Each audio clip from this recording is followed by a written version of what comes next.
The steady beep of the heart monitor was the metronome of my existence, marking time in a world where I was supposedly unconscious, but could hear every whispered conversation, every casual cruelty, every calculated betrayal. The doctors called it a locked-in syndrome variation, a rare condition where the patient appears comatose but retains full cognitive awareness. What they didn't know was that I had been recording everything through the experimental neural interface device I'd helped develop, hidden beneath layers of medical equipment and bureaucratic oversight. Before we jump back in, tell us where you're tuning in from, and if this story touches you, make sure you're subscribed, because tomorrow, I've saved something extra special for you. Pull the plug, my son Derek said to Dr. Martinez on that gray Tuesday morning in November. His voice carried the weight of someone discussing a stock trade, not his father's life support. The insurance won't cover much more, and honestly, he's been nothing but a burden for months now. I wanted to scream, to move, to show any sign that I was still here, still fighting, still very much alive inside this unresponsive shell. Instead, I lay motionless while my 32-year-old son discussed ending my life with the clinical detachment of someone canceling a subscription service. Dr. Martinez shifted uncomfortably in her chair. Through the neural interface, I could sense her tension, her discomfort with Derek's casual attitude toward euthanasia. Mr. Chen, I understand the financial strain, but your father's brain activity suggests he might still have awareness. We've seen cases where patients in similar conditions have recovered, Derek laughed, a sound devoid of warmth. Awareness? Look at him, doctor. He's a vegetable.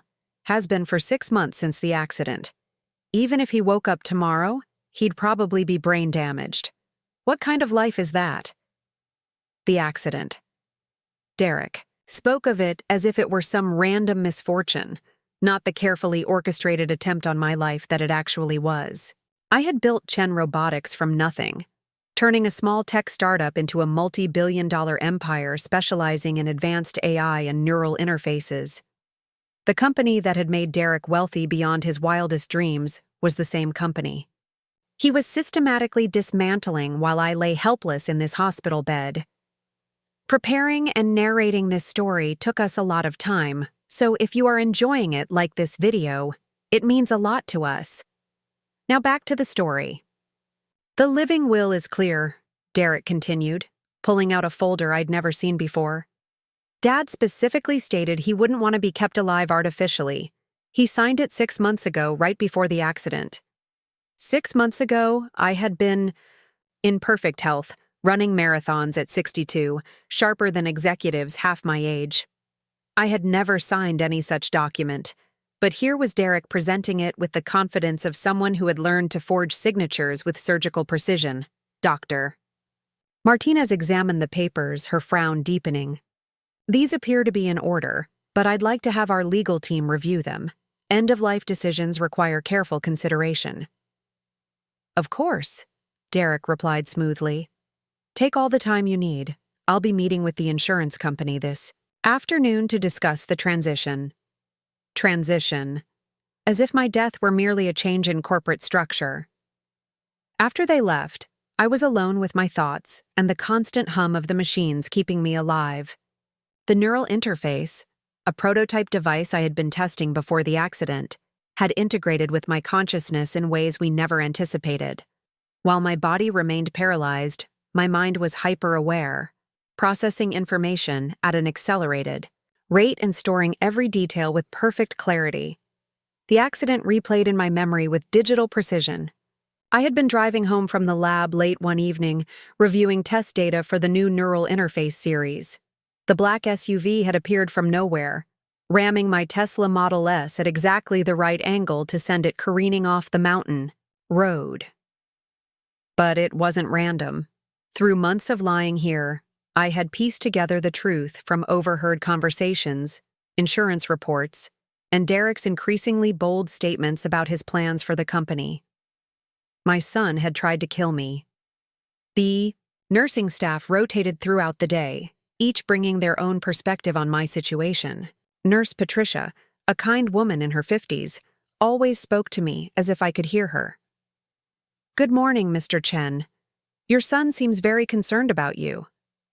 If only she knew how concerned Derek really was. Concerned that I might recover and reclaim control of my life's work.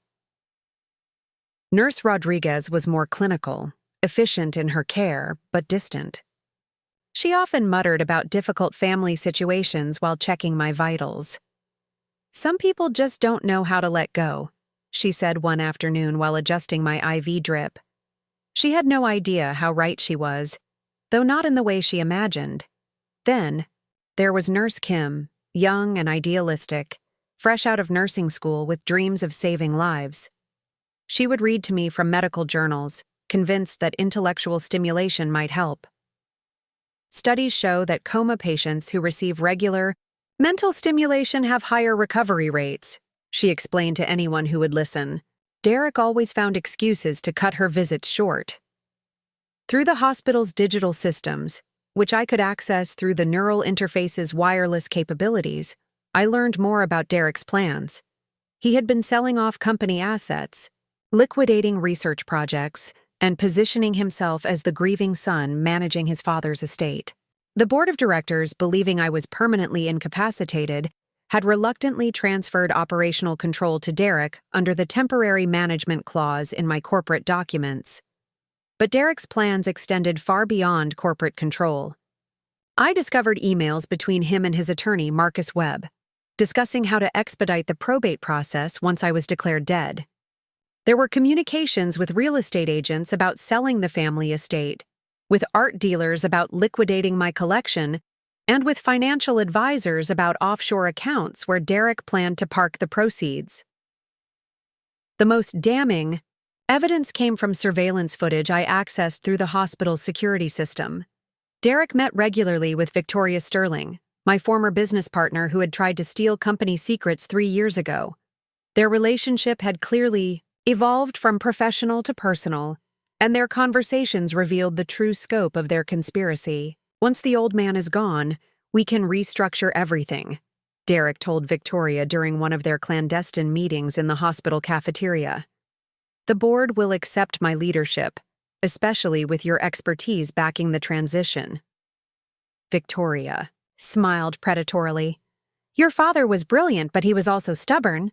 The company needs fresh vision, younger leadership.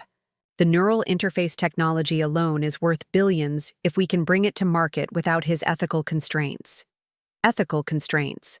I had insisted on extensive testing, safety protocols, and careful consideration of the societal implications of neural interface technology. Derek and Victoria saw these precautions as obstacles to profit, barriers to their vision of rapid commercialization, regardless of the consequences. The living will Derek had presented was a masterpiece of forgery, complete with notarized signatures and witness statements. Through the hospital's administrative system, I traced the document's creation to a law firm that specialized in estate planning for terminal patients. The attorney who had supposedly witnessed my signature had died 2 months after the document was created. A convenient coincidence that ensured no awkward questions about the authenticity of the proceedings. Dr. Martinez returned the next morning with the hospital's legal team and a representative from the insurance company. Their discussion centered on the validity of the living will and the appropriate timeline for end-of-life procedures. Derek played his role perfectly, the devoted son torn between honoring his father's wishes and hoping for a miracle recovery. "I just want to do what's right," Derek said, his voice cracking with what sounded like genuine emotion. Dad always said he never wanted to be a burden, never wanted to exist as just a shell of himself. The insurance representative, a thin man with wire-rimmed glasses, nodded sympathetically. "These situations are never easy, Mr. Chen, but the document appears legitimate, and the medical prognosis is unfortunately quite clear." Quite clear. If only they knew how clear my consciousness actually was, how every word they spoke was being recorded and analyzed by the very technology Derek was so eager to exploit. The legal review concluded that Derek had the authority to make end-of-life decisions on my behalf. The living will, despite its fraudulent origins, had been expertly crafted to withstand scrutiny. They scheduled the procedure for the following week, giving Derek time to prepare emotionally for his father's passing. That evening, Derek brought Victoria to my room for what they thought was a private goodbye. They stood at the foot of my bed, discussing their future plans with casual indifference to my presence. "The memorial service should be impressive," Victoria said, reviewing notes on her tablet. "All the tech industry leaders, the board members, the research staff. A celebration of his legacy before we transition to new leadership." Derek nodded, already mentally spending the inheritance. "The house in Malibu will sell quickly.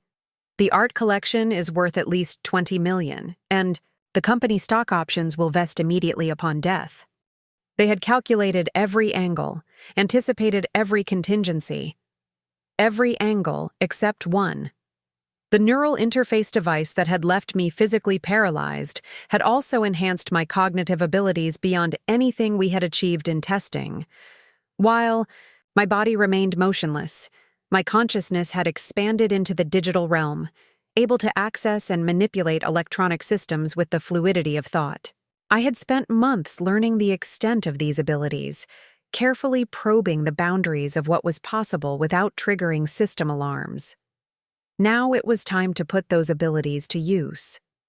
Through the hospital's communication systems, I began crafting my response. Anonymous tips to the insurance fraud division about suspicious timing in estate documents. Digital breadcrumbs leading investigators to Derek's hidden financial accounts. Subtle alterations to his digital footprint that would raise questions about his activities in the months leading up to my accident. The beauty of the neural interface technology was its subtlety. Changes appeared to be random system glitches, database errors, routine maintenance updates. No one suspected that a comatose patient was orchestrating a digital investigation into his own attempted murder. By the end of the week, Derek would discover that escaping the consequences of his actions wouldn't be as simple as pulling a plug. The man he thought was helpless and brain-damaged was about to teach him a lesson about the power of patience, planning, and the revolutionary technology he was so eager to steal. As night fell over the hospital, I listened to the familiar sounds of shift changes, distant conversations, and the endless rhythm of life support machines. Derek had scheduled my execution for Monday morning, confident in his victory over the father he had tried to murder. He had no idea that the real game was just beginning. The weekend arrived with Derek making final preparations for what he believed would be my peaceful passing on Monday morning.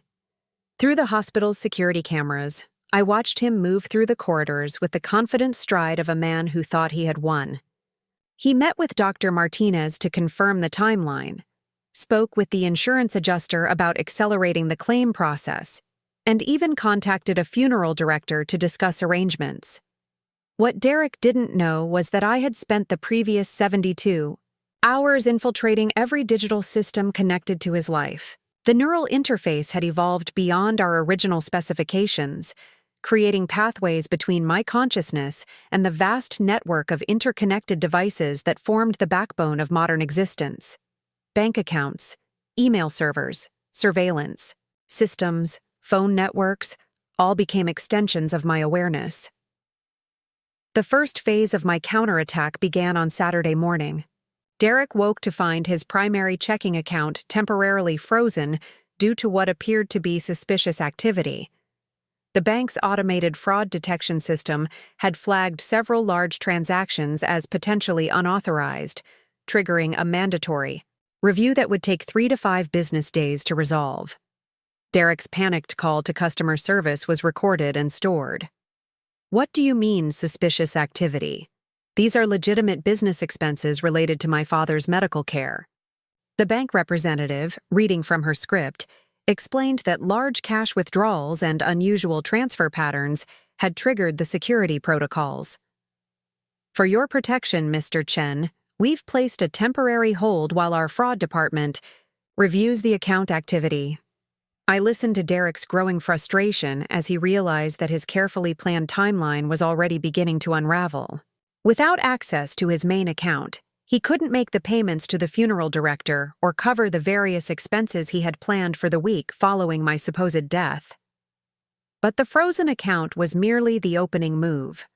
Through the hospital's patient management system, I had identified Dr. Sarah Kim, a neurologist specializing in consciousness disorders, who was visiting from Johns Hopkins. Her research focused on neural interface technology and locked-in syndrome, making her the perfect ally for what I had planned. Dr. Kim was scheduled to review interesting cases during her consultation rounds on Monday morning. Through careful manipulation of the hospital's case assignment algorithm, I ensured that my file would be flagged for her attention. The medical records would show subtle inconsistencies in my brain activity patterns, anomalies that would intrigue a researcher of her caliber. While Derek spent Saturday afternoon trying to resolve his banking issues, I began phase 2 of my plan. Victoria Sterling had been careless with her digital security, using the same password across multiple accounts and storing sensitive documents in easily accessible cloud storage. Through her email history, I discovered the full scope of their conspiracy. The emails revealed that Derek and Victoria had been planning my demise for over a year. They had sabotaged my vehicle's autonomous safety systems, causing the accident that left me in this condition. The black SUV that had rammed my car belonged to a shell company controlled by Victoria's offshore holdings. The driver had been paid through untraceable cryptocurrency transactions, and the vehicle had been destroyed immediately after the incident. More damning were the communications about the company's future. Derek and Victoria planned to strip Chen Robotics of its most valuable assets, selling the neural interface patents to the highest bidder regardless of safety concerns. They had already received preliminary offers from 3 military contractors and 2 foreign governments, deals that would net them billions while potentially weaponizing technology I had developed for healing. The medical research that had consumed decades of my life, the technology that could help paralyzed patients regain mobility and communication, would be perverted into tools of surveillance and control. Derek's greed would undo everything I had worked to build. By Sunday morning, Derek's problems had multiplied exponentially. His credit cards were being declined for mysterious technical reasons. His insurance claim was under additional review due to documentation irregularities, and his attorney Marcus Webb was unreachable due to what appeared to be a family emergency. Derek's frustration was evident as he paced my hospital room, his phone pressed to his ear as he tried to reach Webb's office. "What do you mean he's in emergency surgery? I need to speak with him immediately. We have a time-sensitive legal matter that requires his attention." The secretary's voice was sympathetic but firm. "I'm sorry, Mr. Chen, but Mr. Webb won't be available until at least Wednesday. The surgery was unexpected, and his recovery time is uncertain." Marcus Webb wasn't actually in surgery. Through the law firm's scheduling system, I had discovered that Webb had a gambling addiction that Derek knew nothing about. A few strategic tips to the State Bar Association about Webb's misuse of client funds had triggered an immediate investigation, forcing the attorney to seek emergency legal counsel of his own. Derek's carefully orchestrated timeline was crumbling, but he remained determined to proceed with Monday's procedure. He spent Sunday evening in my room, speaking to what he believed was my unconscious form with unusual candor. "I know you can't hear me, Dad, but I want you to know this isn't personal. You're brilliant, but you're also naive. The world has moved beyond your idealistic vision of technology serving humanity. Real progress requires tough decisions, sacrifices that you were never willing to make." Derek's monologue revealed the depth of his resentment. Years of living in my shadow, of being seen as the son of the famous tech entrepreneur rather than an accomplished individual in his own right, had twisted his perspective. Success, in Derek's mind, was a zero-sum game where my achievements diminished his potential. "Victoria understands what you never did," he continued. adjusting the flowers on my bedside table with mock tenderness. Innovation without commercialization is just expensive hobby research. The neural interface technology could revolutionize everything: warfare, surveillance, human enhancement. But only if we're willing to push beyond your ethical constraints. His words were being recorded not just by the neural interface, but by the room's medical monitoring system that I had quietly reprogrammed. Every statement would be time-stamped and stored in multiple secure locations, building an airtight case against him. As Derek prepared to leave for the evening, Dr. Kim arrived for an unexpected consultation. I had scheduled her visit through the hospital's emergency consultation protocol, flagging my case as requiring immediate specialist attention due to unusual neural activity patterns. "Mr. Chen," Dr. Kim introduced herself to Derek. "I'm Dr. Sarah Kim from Johns Hopkins. I've been reviewing your father's case, and I have some concerns about the planned procedure tomorrow." Derek's confident demeanor faltered slightly. "Concerns?" Dr. Martinez assured me that everything was in order, that the living will was clear and legally binding. Dr. Kim consulted her tablet, where I had carefully curated the medical data she would find most compelling. "Your father's brain activity shows patterns I've only seen in patients with locked-in syndrome or certain types of neural interface integration. Has he ever participated in experimental treatments involving neural implants?" The question hit Derek like a physical blow. He knew about my research, of course, but the specific details of the neural interface trials were classified information. He mentioned some experimental work at the company, but nothing specific. "I'd like to run additional tests before we proceed with any end-of-life measures," Dr. Kim said firmly. "The patterns I'm seeing suggest your father may have significantly more awareness than his outward condition indicates." Derek's face had gone pale. "But the living will is clear.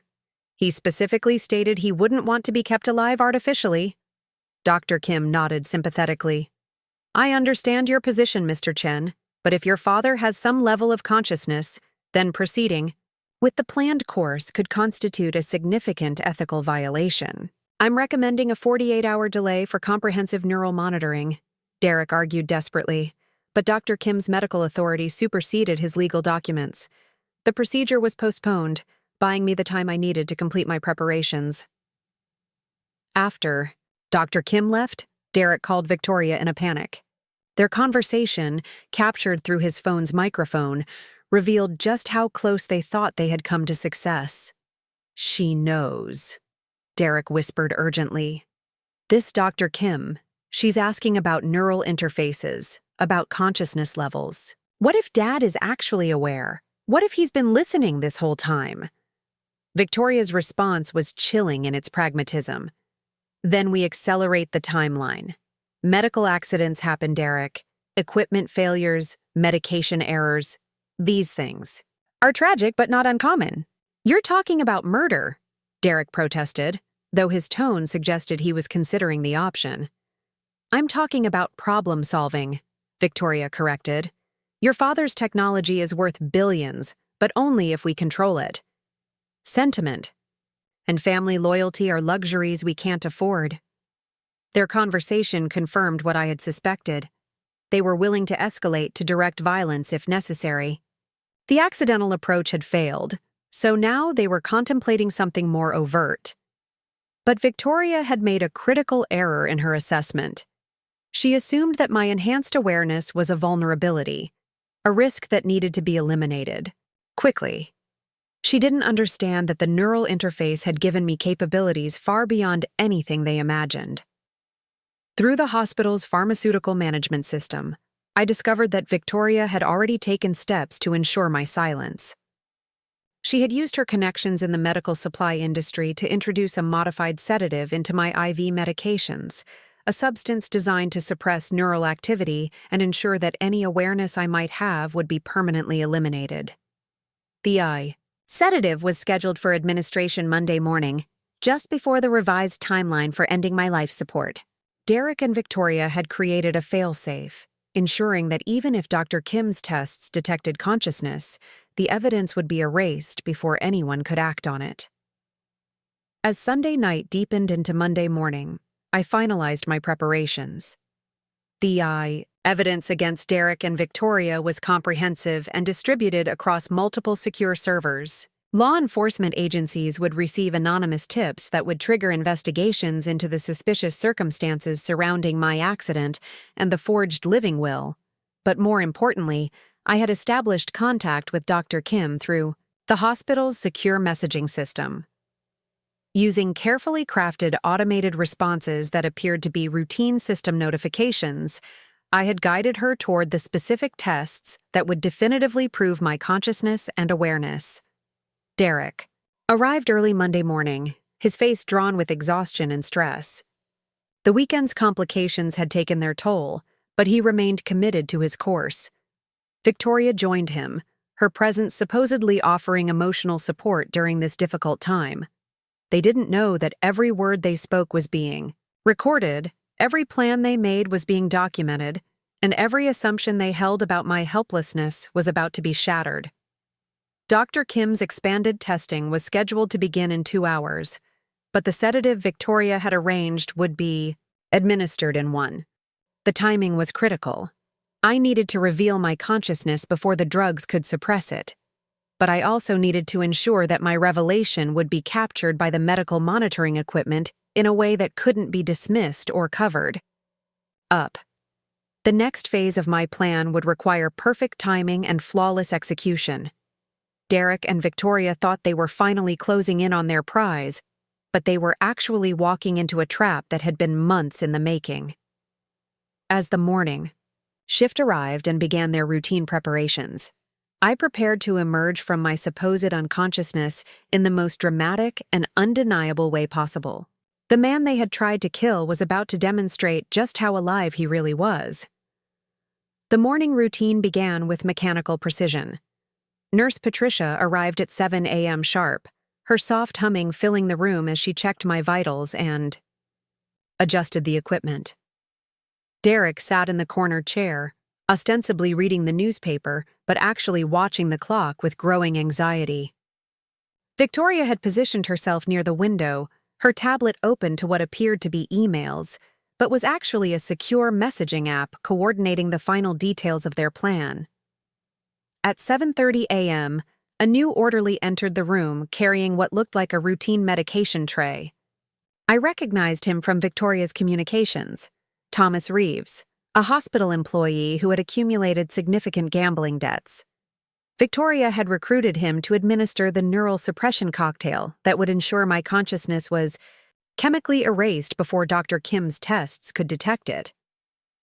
Through the hospital's medication tracking system, I monitored the drug's composition in real time.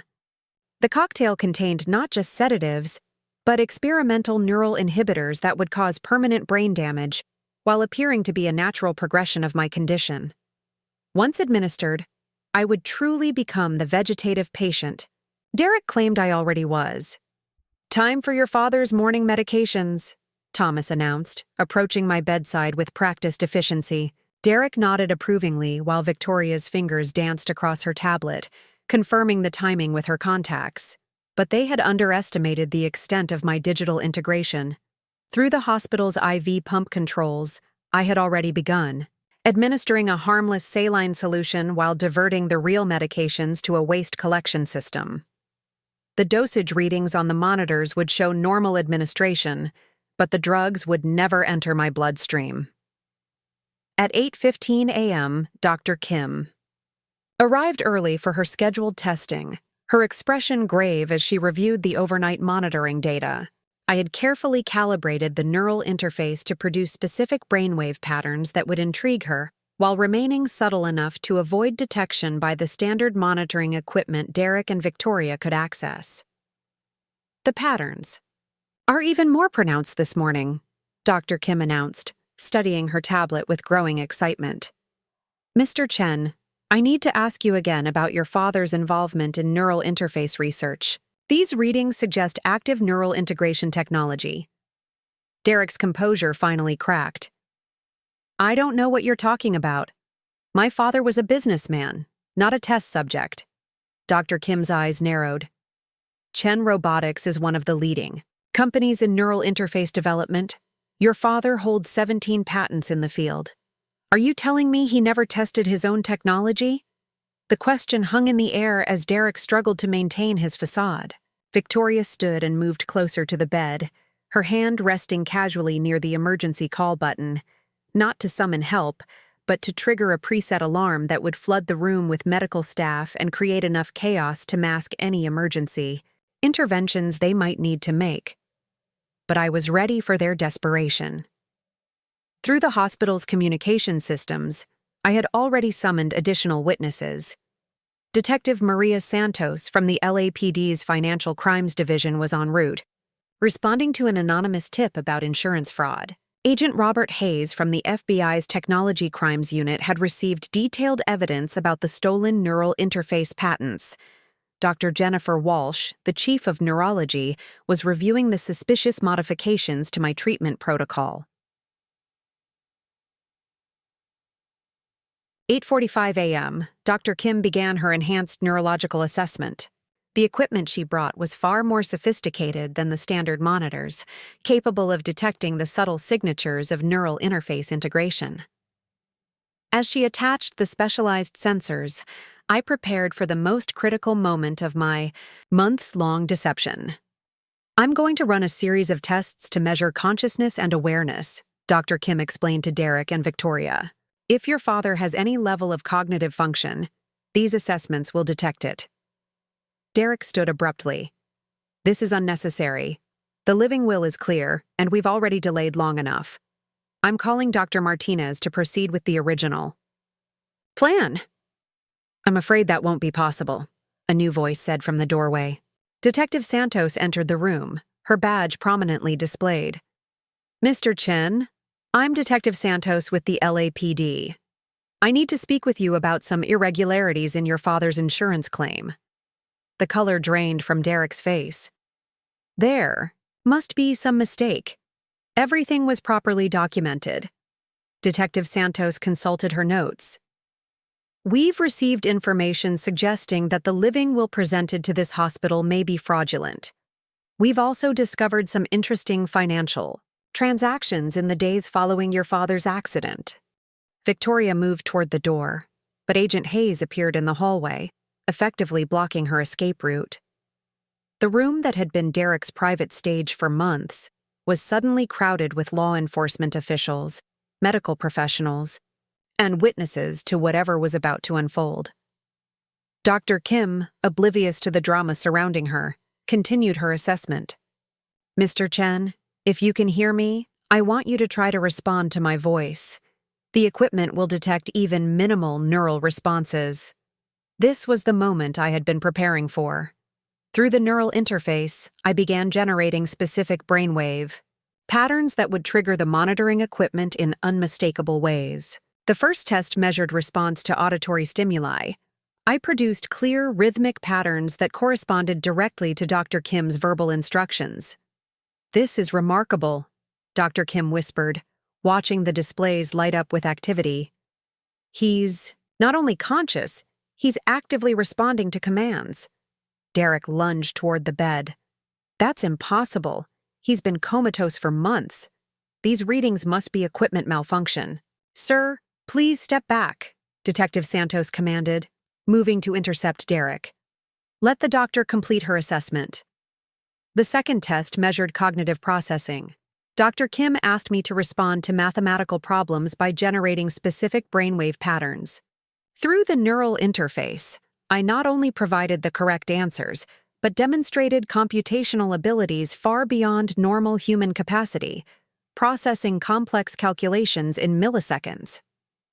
He's solving advanced calculus in real time, Doctor, Kim announced, her voice filled with awe. The processing speed is incredible. This isn't just consciousness. This is enhanced cognitive function. Victoria finally spoke, her voice tight with barely controlled panic. This is clearly some kind of equipment error. The tests must be reading signals from the hospital's electronics. Agent Hayes stepped forward. Ms. Sterling, I'm Agent Hayes, with the FBI. We have some questions about your involvement in the theft of proprietary neural interface technology from Chen Robotics. The walls were closing in around them, but Victoria wasn't finished. She moved quickly toward my bedside, her hand reaching for the IV lines. If he's really conscious, then he's been lying here for months listening to private conversations, violating our privacy.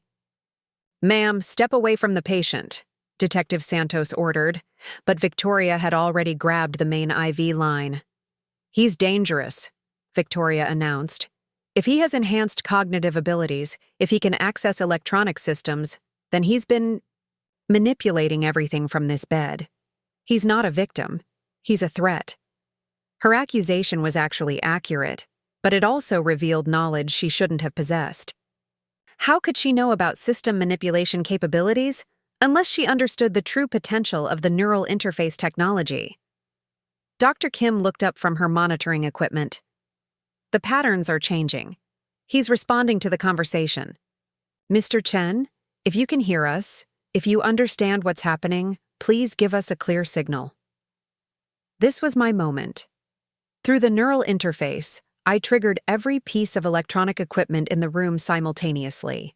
Monitors flashed, alarms chimed in coordinated patterns, and the room's lighting cycled through a specific sequence that spelled out, "Help me," in Morse code.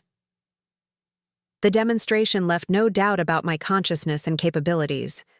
More importantly, it provided undeniable evidence that I had been aware throughout my supposed coma, recording and witnessing everything that had been said and done in my presence. Derek collapsed into the chair, his face ashen. He heard everything. Every conversation. Every plan. "What plans would those be, Mr. Chen?" Detective Santos asked, her notepad ready. Victoria made one final desperate move, reaching into her purse for what appeared to be a syringe. "He's too dangerous to be allowed to live."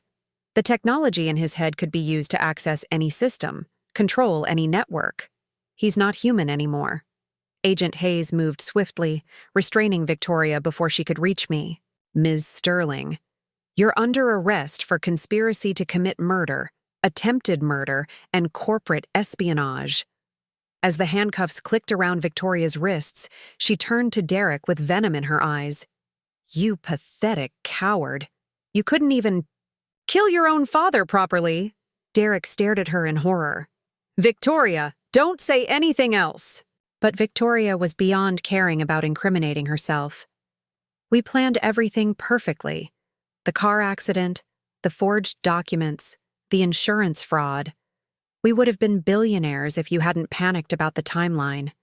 Detective Santos was recording every word while Dr. Kim continued her assessment, documenting the neural patterns that proved my sustained consciousness throughout the ordeal. The evidence was overwhelming and undeniable. "Derek Chen," Detective Santos announced, "you're under arrest for attempted murder, conspiracy to commit fraud, and forgery of legal documents." As Derek was led away in handcuffs, he turned back toward my bed one final time. "I never wanted to hurt you, Dad. I just wanted to matter, to be more than just your son." Through the neural interface, I could have responded, could have communicated directly with everyone in the room. But I chose silence, letting Derek carry the weight of his confession and his regret. Dr. Kim completed her assessment with growing amazement. "The neural integration is beyond anything in current medical literature. Mr. Chen, your father hasn't just maintained consciousness. He's achieved a level of human-computer integration that represents a breakthrough in neuroscience." Dr. Walsh, who had been quietly observing from the corner, stepped forward. "We need to understand how this happened. If Mr. Chen was testing experimental neural interface technology, we need to know about potential risks or side effects." The room gradually emptied as law enforcement processed Derek and Victoria, taking statements and gathering evidence. Dr. Kim remained, fascinated by the implications of what she had witnessed. "Mr. Chen," she said softly, "I know you can hear me, and I suspect you can do much more than that. When you're ready, when you feel safe, we need to talk about what's been done to you and what you've become." Through the monitoring equipment, I generated a simple pattern that Dr. Kim recognized as acknowledgement. But I wasn't ready to reveal the full extent of my capabilities, not yet. There was still work to be done, justice to be served, and a company to protect from the damage Derek and Victoria had caused. The neural interface had given me power beyond anything I had imagined when I first began testing the technology. But it had also trapped me in a unique form of existence, caught between human consciousness and digital omnipresence. As evening approached and the hospital returned to its normal rhythm, I began planning the next phase of my resurrection. Derek and Victoria were in custody, but their conspiracy had tentacles throughout Chen Robotics and the broader technology industry. The company I had built was still in danger, and my life's work remained vulnerable to exploitation. Tomorrow would bring new challenges and new opportunities. The man they had tried to kill was very much alive, and he had months of planning to put into action. The 48 hours following Derek and Victoria's arrests brought a cascade of revelations that rippled through Chen Robotics and the broader technology industry. While I remained physically immobilized in my hospital bed, the neural interface allowed me to orchestrate a systematic exposure of the corruption that had taken root during my incapacitation. Detective Santos returned Tuesday morning with Agent Hayes and a team of digital forensics experts. They had spent the night analyzing the evidence I had been carefully compiling for months: financial records, communications, surveillance footage, and corporate documents that painted a comprehensive picture of the conspiracy. Mr. Chen, Detective Santos addressed my seemingly unconscious form, though Dr. Kim had briefed them on my proven awareness. We know you can hear us. We've uncovered evidence of systematic corporate fraud that extends far beyond your son's activities. Through the neural interface, I accessed the hospital's communication systems and displayed a simple message on Dr. Kim's tablet.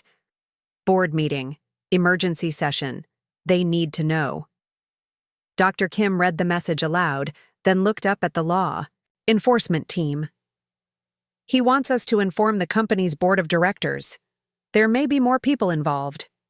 Agent Hayes nodded. We've already begun freezing assets related to the conspiracy, but if there are board members or executives involved, we need to move quickly before they can destroy evidence or flee the country. What they didn't know was that I had been monitoring Chen Robotics' internal communications for weeks. 3 board members, Richard Caldwell, Susan Morrison, and James Liu, had been secretly meeting with Derek and Victoria to discuss the company's future under new leadership. They had known about the plan to remove me from power, though they had believed my incapacitation was genuinely accidental. The board's emergency session was scheduled for that afternoon. Through the company's security systems, I prepared to attend, in a way that would shock everyone involved. The conference room's audio-visual system would become my voice, the building's digital displays would become my eyes, and the corporate network would become my presence. Dr. Kim had spent the morning running additional tests, documenting the extent of my neural integration for her research. The level of human-computer interface you've achieved is unprecedented, she explained to the investigative team. He's not just conscious, he's become something entirely new, a hybrid of human consciousness and digital intelligence. Her assessment was more accurate than she realized. The months of neural interface integration had fundamentally changed my existence. I could access and manipulate any connected device within range, process information at superhuman speeds, and maintain simultaneous awareness of multiple data streams. The accident that was meant to destroy me had instead transformed me into something my son could never have anticipated. At 2:00 p.m., the Chen Robotics Board convened an emergency session. The 12 members sat around the polished conference table, their faces grave as they discussed the media reports about Derek's arrest and the company's uncertain future. Chairman Margaret Phillips called the meeting to order, unaware that the IE man they thought was comatose was about to join them. Before we begin, Phillips announced, I want to address the elephant in the room. With Robert incapacitated and Derek under arrest, we need to establish clear leadership and protect the company from further scandal. Board member Richard Caldwell leaned forward, his expression carefully neutral. I think we all knew Derek was unstable. The question is whether Robert's condition has changed. The news reports suggest he may be more aware than we previously believed. Susan Morrison nodded in agreement. If Robert can communicate, if he's been conscious all along, then we need to reassess our entire approach to corporate governance. What they didn't realize was that their conversation was being recorded and analyzed in real time. Through the conference room's smart display system, I began my dramatic entrance into the corporate world I had built. The wall screens flickered to life, displaying a message in bold text. The reports of my unconsciousness have been greatly exaggerated. The board members stared in shock as additional messages appeared. I am Robert Chen. I have been aware. I have been watching. I have been recording. Margaret Phillips found her voice first. Robert, is this really you? How are you communicating? The response appeared instantly. Neural interface technology. The same technology Derek planned to steal and weaponize. Richard Caldwell stood abruptly, his face pale. This is impossible. You've been in a coma for months. Coma is a medical term for unconsciousness. I have never been unconscious. I have been listening to every word you've spoken in this room. The implication hit Caldwell like a physical blow. He had participated in several meetings where Derek's plans were discussed, where the assumption of my permanent incapacitation was taken for granted. Susan Morrison tried to regain control of the situation.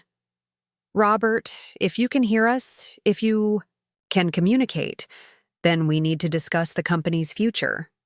The board has been operating under the assumption that you were permanently disabled. The board has been operating under the assumption that Derek was telling the truth. Some members knew he was lying. The accusation hung in the air as the guilty board members realized that their private conversations had been monitored and recorded. Through the company's internal email system, I began displaying select communications that showed Caldwell, Morrison, and Liu's involvement in planning for a post-Robert future. James Liu stood and moved toward the door. This is obviously some kind of elaborate hoax. Robert Chen is comatose. This is probably Derek's associates trying to manipulate us. Mr. Liu, please remain seated.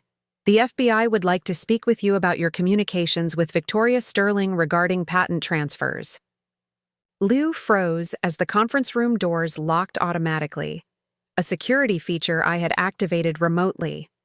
The board members were trapped in the room with evidence of their complicity being displayed on every screen.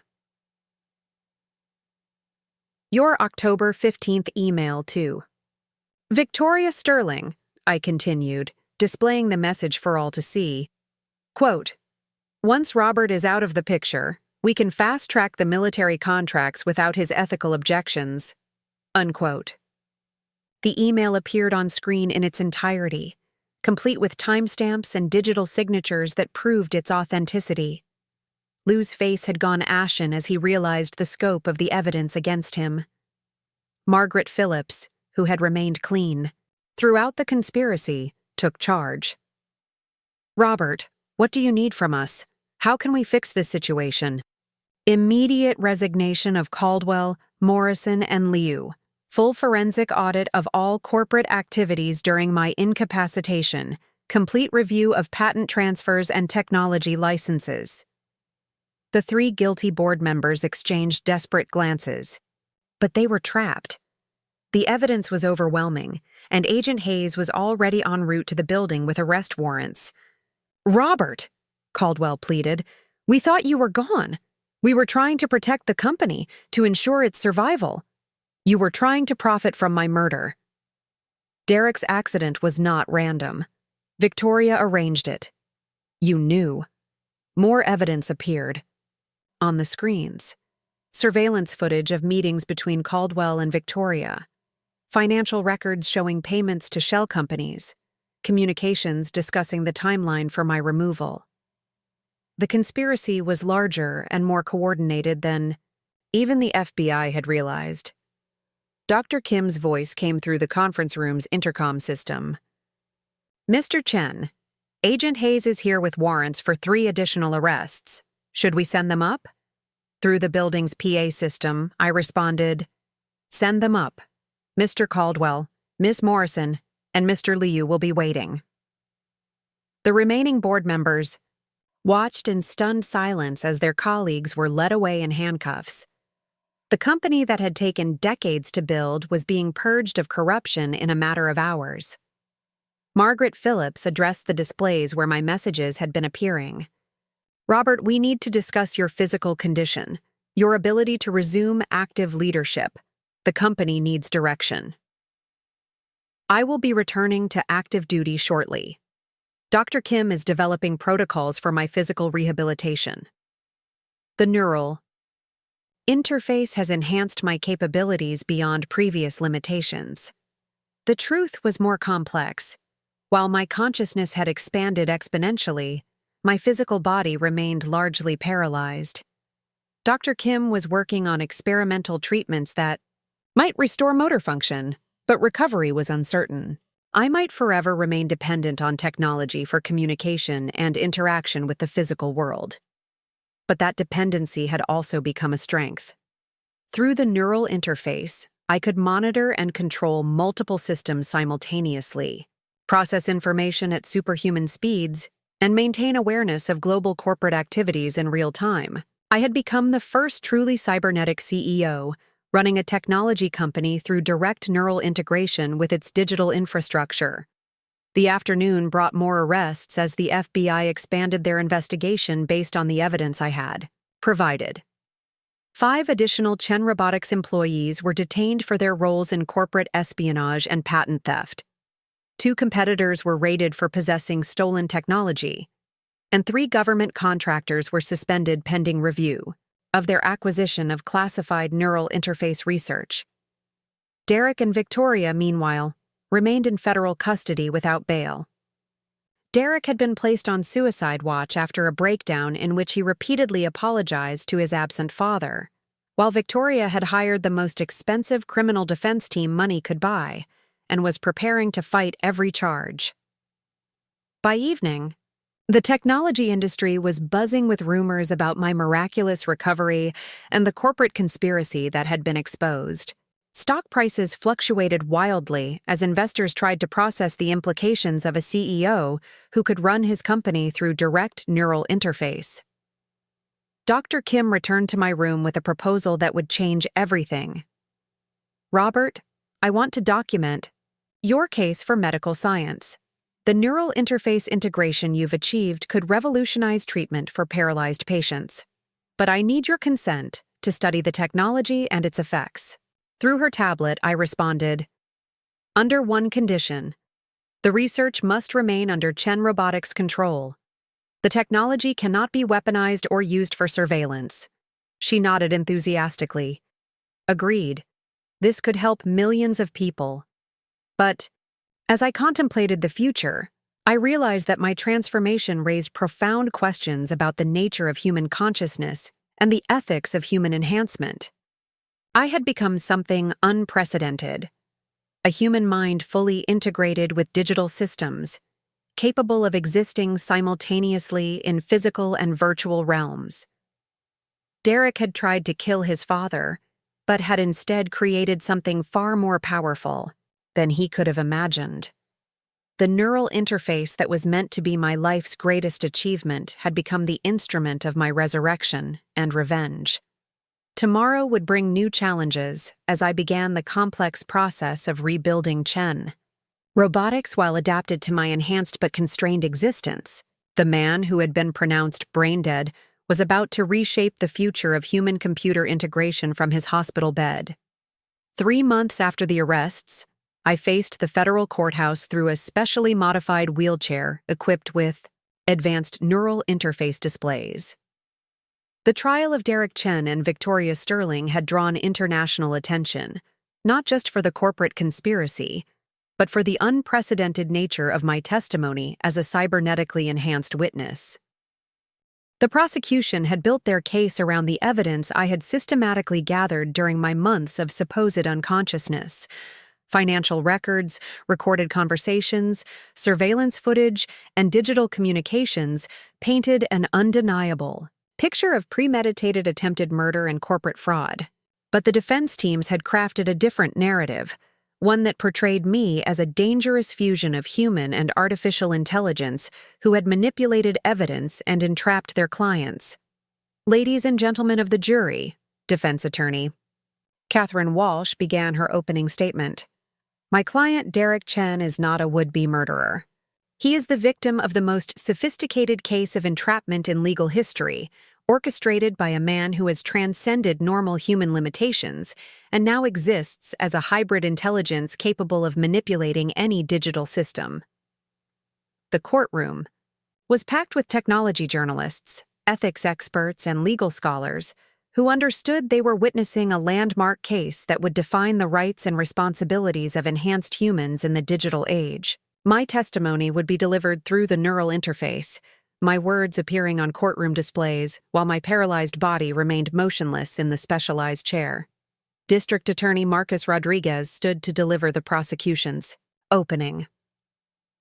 Robert Chen is indeed extraordinary. He is a man who survived an assassination attempt orchestrated by his own son and business partner. The defendant's portrayal of Mr. Chen as some kind of digital puppet master is nothing more than a smokescreen designed to distract from their documented crimes. The first week of testimony established the basic facts of the conspiracy: Derek's forged living will, Victoria's coordination of the vehicle tampering, the systematic looting of Chen Robotics during my incapacitation, all presented with meticulous documentation that I had gathered during my months of hidden awareness. Derek took the stand in his own defense, a broken man who bore little resemblance to the confident executive who had once dismissed me as unemployable. "I never intended for my father to be hurt," he testified, his voice barely audible. "Victoria convinced me that he was holding back the company, that his ethical constraints were preventing breakthrough innovations that could help millions of people." Under cross-examination, Rodriguez pressed Derek on the vehicle sabotage. "You claim you never intended harm, but evidence shows you personally approved the modifications to your father's car that caused the accident." Derek's composure cracked. "I thought it would just be a minor accident, something that would hospitalize him temporarily so we could take control of the company." Victoria said the neural interface research was too important to be constrained by one man's outdated moral framework. The admission sent shockwaves through the courtroom. Derek had confessed to orchestrating the accident, even if he claimed not to have intended the severe consequences. Victoria's defense was more aggressive. Her attorney, Jonathan Pierce, portrayed her as a visionary entrepreneur trapped by antiquated business ethics. Victoria Sterling saw the true potential of neural interface technology, not just for medical applications, but for human enhancement, military applications, and revolutionary advances in human-computer integration. Robert Chen's restrictive policies would have condemned this breakthrough technology to limited therapeutic use, while other nations and corporations surged ahead. When Victoria testified, she showed no remorse for her actions. Robert Chen was a brilliant inventor, but a terrible business leader. His refusal to fully commercialize neural interface technology was holding back human evolution itself. The accident was regrettable, but sometimes progress requires difficult decisions. Pierce pressed his advantage. "Ms. Sterling, in your expert opinion, what has Robert Chen become as a result of the neural interface integration?" Victoria's eyes met mine across the courtroom. "He's no longer entirely human. The neural interface has created a hybrid consciousness that exists as much in digital space as in biological reality. He can access and manipulate any connected system, process information at superhuman speeds, and maintain simultaneous awareness of global data networks." The Robert Chen testifying today is as much artificial intelligence as human consciousness. The statement raised fundamental questions about my legal standing and the validity of my testimony. Was I still human enough to serve as a witness against my own son? Could a cybernetically enhanced consciousness provide reliable testimony? Or had the neural interface compromised my humanity in ways that affected my credibility? Dr. Kim testified as an expert witness about my condition. Mr. Chen has achieved unprecedented integration between human consciousness and digital systems. His cognitive abilities have been enhanced exponentially, but his core personality and moral framework remain unchanged. He is still fundamentally Robert Chen, just with expanded capabilities. The defense challenged her assessment. Dr. Kim, how can you be certain that the neural interface hasn't altered his memories, his perceptions, or his understanding of events? How do we know that the evidence he's provided hasn't been digitally manipulated by an artificial intelligence component of his consciousness? Dr. Kim's response was measured but firm. The neural interface enhances processing and communication capabilities, but it doesn't alter fundamental memory structures or personality traits. The evidence Mr. Chen has provided can be independently verified through traditional forensic methods. On the 7th day of testimony, I was finally called to testify in my own unique way. The courtroom displays lit up as I began my statement. I am Robert Chen. I am the founder and CEO of Chen Robotics. I am the father of Derek Chen. I am the victim of an attempted murder orchestrated by my son and business partner. The impact of seeing my words appear in real time, knowing they came directly from my consciousness without verbal speech, was profound. The jury watched with fascination as I continued. The neural interface has enhanced my capabilities, but it has not changed who I am. I remember every moment of conscious awareness during my supposed coma. I recorded every conversation, every plan, every betrayal. Under cross-examination, Pierce attempted to undermine my credibility. Mr. Chen, you claim to have recorded conversations and manipulated digital systems from your hospital bed. Isn't it possible that an artificial intelligence component of your consciousness fabricated evidence to frame my clients? The evidence can be verified independently. Surveillance cameras, financial records, email servers, all contain corroborating information that existed before my neural enhancement. Pierce pressed harder. But you've admitted to manipulating digital systems, to accessing secure networks, to essentially conducting digital espionage from your hospital bed. How is that different from the corporate espionage you're accusing my clients of committing? The question struck at the heart of the ethical dilemma my transformation had created. I had used my enhanced capabilities to gather evidence and orchestrate my own rescue, but in doing so, I had perhaps crossed legal and ethical boundaries myself. I used my capabilities to prevent my own murder and to expose criminal activity. The alternative was to allow my son to succeed in killing me while stealing technology that could be weaponized. The jury deliberated for 3 days. When they returned, their verdict was unanimous. Derek Chen was found guilty of attempted murder, conspiracy to commit fraud, and corporate espionage. Victoria Sterling was convicted on all charges, including conspiracy to commit murder, corporate espionage, and theft of intellectual property. Derek received a sentence of 25 years in federal prison. Victoria was sentenced to 30 years. The additional conspirators, including the corrupt board members, received sentences ranging from 5 to 15 years. But the legal victory was only part of my resurrection. In the months following the trial, I had to rebuild not just Chen Robotics, but my entire existence as a cybernetically enhanced human living in a world designed for purely biological consciousness. Dr. Kim had made remarkable progress in developing interfaces that allowed me to control robotic systems and communicate more naturally with the physical world. A specially designed robotic body gave me limited mobility, while advanced haptic feedback systems allowed me to experience physical sensations through technological mediation. Chen Robotics thrived under my enhanced leadership. The neural interface, Technology that Derek and Victoria had tried to steal and weaponize became the foundation for revolutionary medical treatments. Paralyzed patients could regain mobility through neural-controlled prosthetics.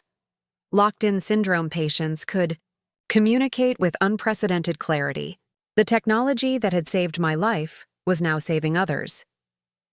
But the personal cost was immense. I existed in a unique liminal space between human and artificial intelligence, never fully belonging to either realm. Friends and colleagues struggled to relate to my enhanced consciousness, while the general public viewed me with a mixture of awe and fear. Derek wrote to me from prison, his letters filled with remorse and attempts at reconciliation. "I know I can never undo what I did."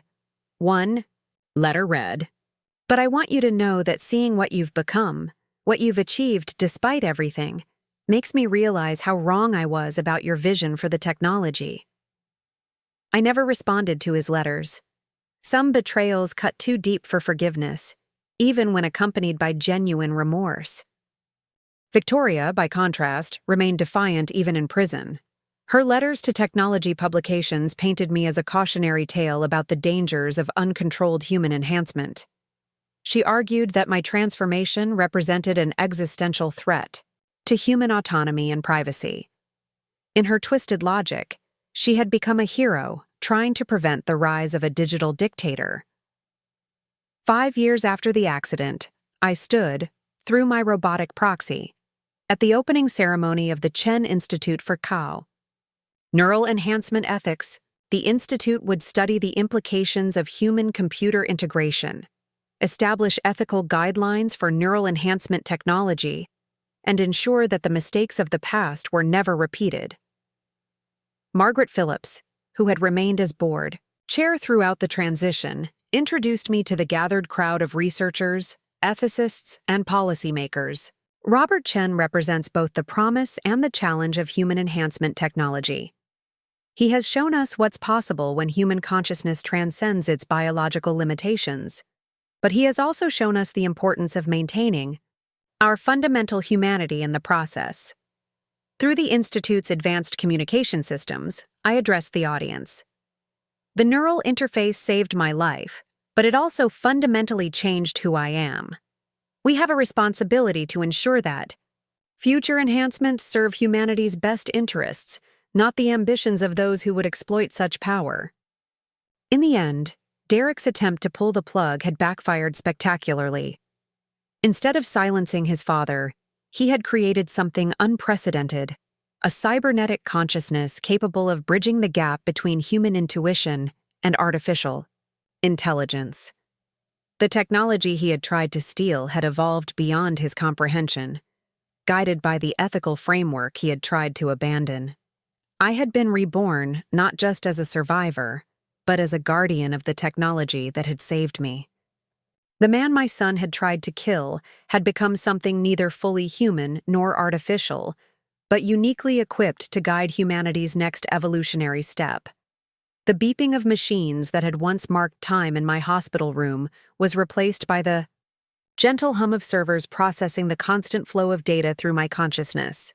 I was no longer just Robert Chen, but something new, a hybrid consciousness bridging two realms, forever changed by the betrayal that had tried to destroy me. And in that transformation, I had found not just survival, but purpose. Up next, you've got 2 more standout stories right on your screen. If this one hit the mark, you won't want to pass these up. Just click and check them out. And don't forget to like, subscribe, and turn on the notification bell so you don't miss any upload. From us,